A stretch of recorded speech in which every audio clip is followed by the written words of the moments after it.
Welcome to Country Quilts and Fabric YouTube. We are a mom and daughter shop in Willits, California. My name is Chris and this is Raylan. Her mother, Brianna, is behind the camera today. Brianna and Raylan can be found on our Facebook channel every Tuesday when they do a live show, and every week they go live and talk about our hot buys and anything new that we have in the shop.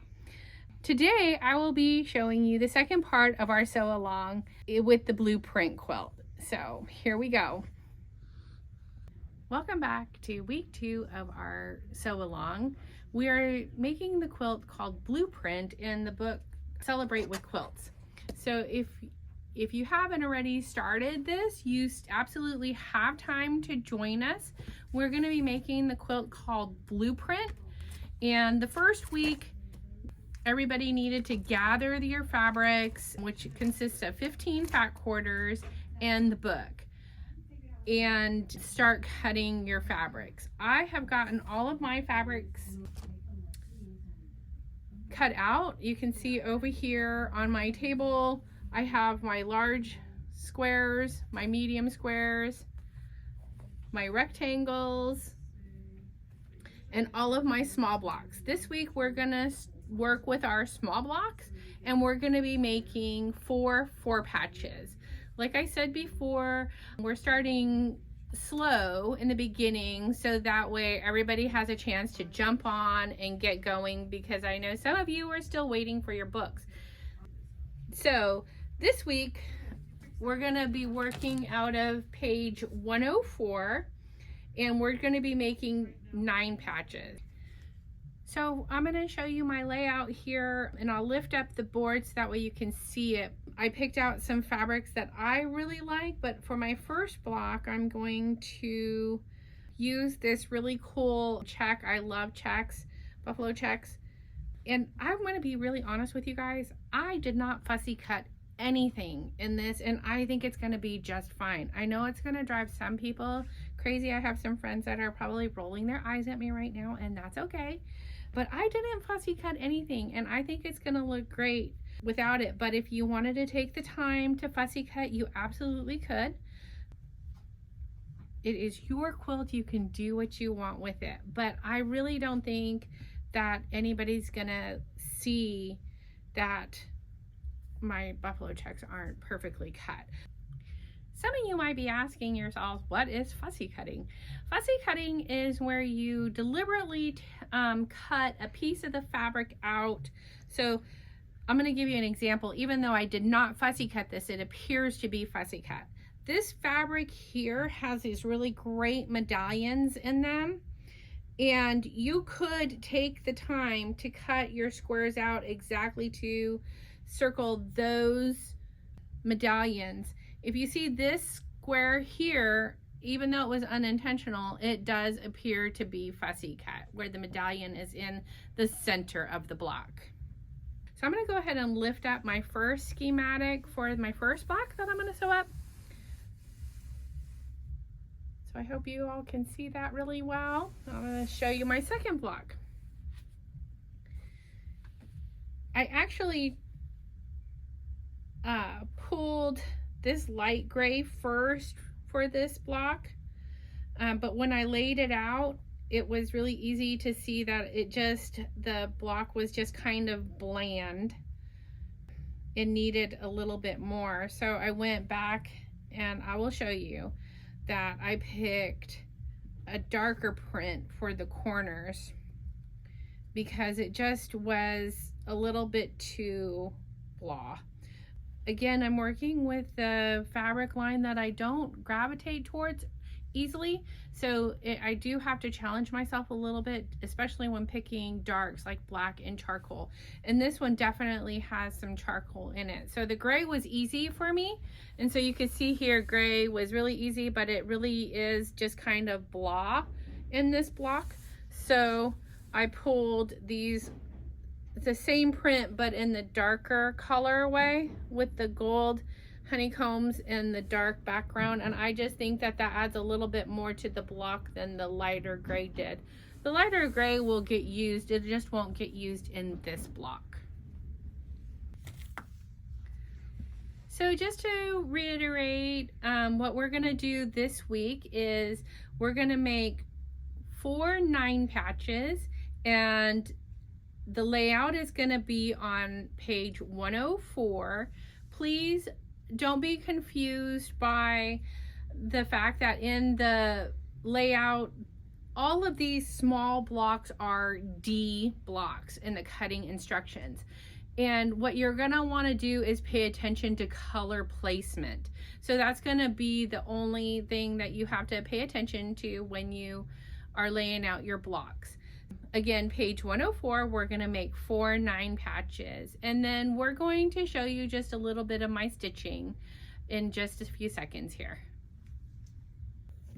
So I'm gonna go ahead and stitch this block here for you guys, just to show you my techniques. Raylan's here helping me today, so I never know how things are gonna turn out. So we'll give it a whirl. But I hope that you might be able to see, I use a 1/4 inch foot with a guide on the side. For my Bernina, it is a 57D. And so because my fabric is starched, I don't really have the need to pin, especially these big blocks. The starch helps it stick close together, and hopefully you guys can see what I do. And I'm gonna go ahead and start stitching.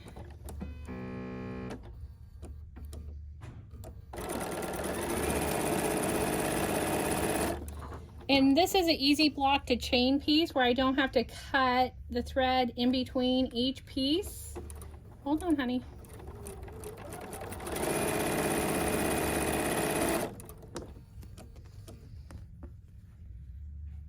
And I will go ahead and stitch all 3 rows together. And then I will cut it and add my next 3. And like I had said before, I really didn't fussy cut these blocks at all, but what I will pay attention to the direction. And I can see already that I made a mistake because I have a helper. Oh my goodness. Oh, I'm gonna have to unstitch one of these blocks. Okay, honey, let me put this one underneath there. Thank you.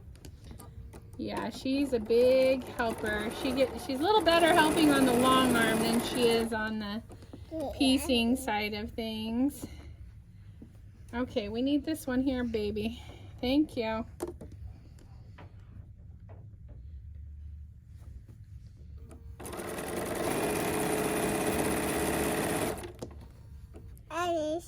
All of the grandbabies really like to help stitch. It's kind of comical.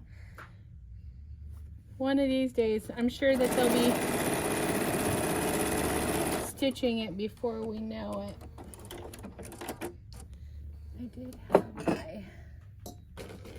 I have my seam ripper right over here, so I'm going to go ahead and change this block because I want them to go the same direction as the rest. So when I am taking out a seam, I just cut every couple of stitches. I don't cut every stitch, and then I cut the one in between, and then it'll just come right apart if my little finger helper wasn't here. All right, so it comes right out, and then I pull out my extra threads. And then I'm going to re-stitch this where my letters are going in the same direction. Yeah, thank you. Yeah, did you see that?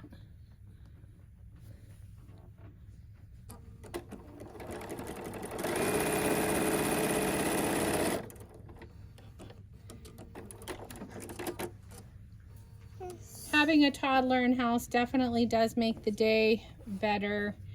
Not always convenient, but definitely better.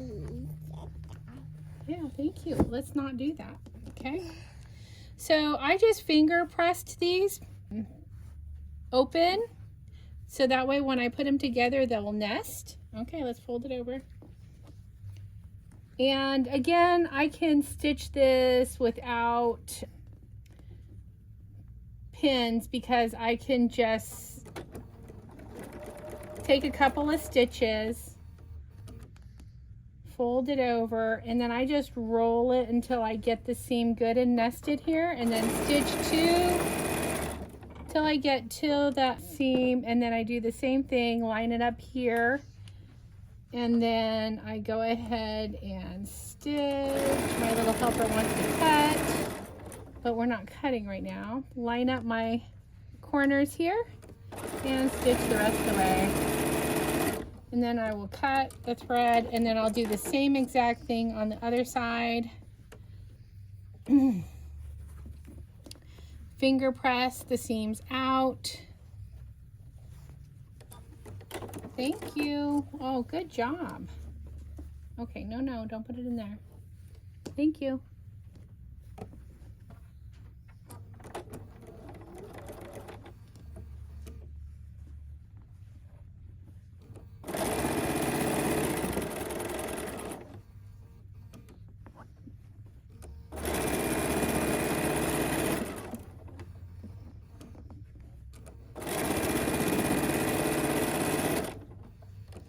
And cut. Good thing I had Raylan here to help me. Then I will take it over to the pressing station and press it open. And so you can see that I did make all of my letters, my wording, consistently going the same direction as my beehives did. That's about as fussy as I get generally when piecing a quilt. But let's go on over to the ironing board. So I'm going to go ahead and press this open. I have it here on my ironing board and it's all finger pressed open. So when I press, I have my iron on as high of a setting as I can get it. And I also use steam. And so when I'm pressing, I don't push the fabric back and forth. I just lay my iron on it and then just let it. I lift up slightly when I move from side to side so that way it's not pushing the fabric. And give it a couple of shots of steam there. And there you go. There's my block.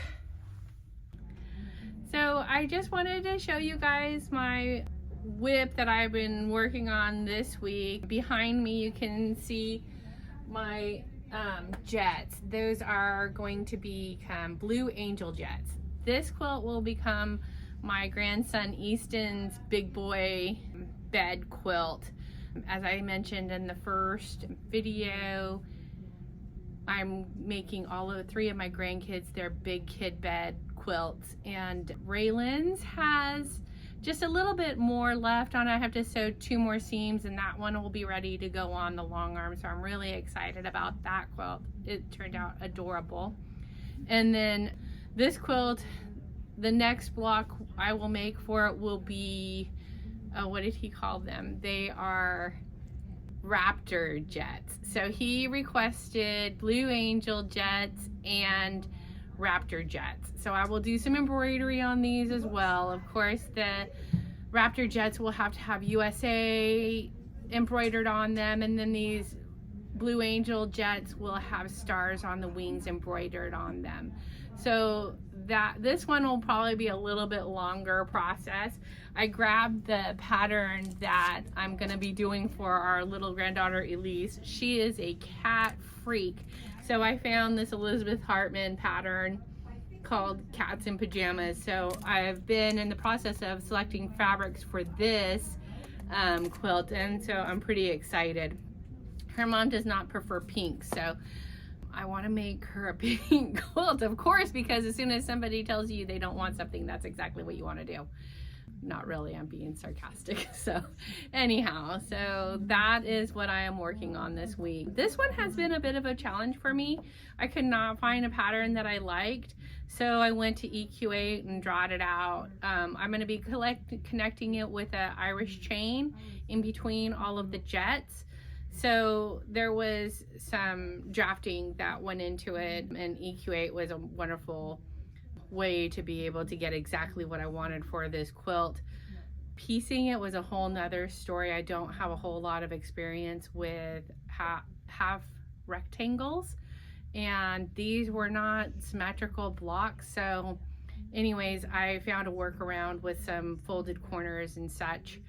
I don't know if I'll be able to write a pattern for this because I made it probably more complicated than it needed to be, but I'm having fun with it. So I'll step out of the way and let you look at it again, and you'll be seeing my progress as I work through this quilt. Thank you so much for tuning into our YouTube channel today. You can visit our website at countryquiltsandfabric.com. Don't forget to find us on Facebook and Instagram. If you like our content and want to support us, please like and subscribe. And don't forget to tune in next week to follow the progress on our Blueprint Sew Along. Thank you so much for visiting us today.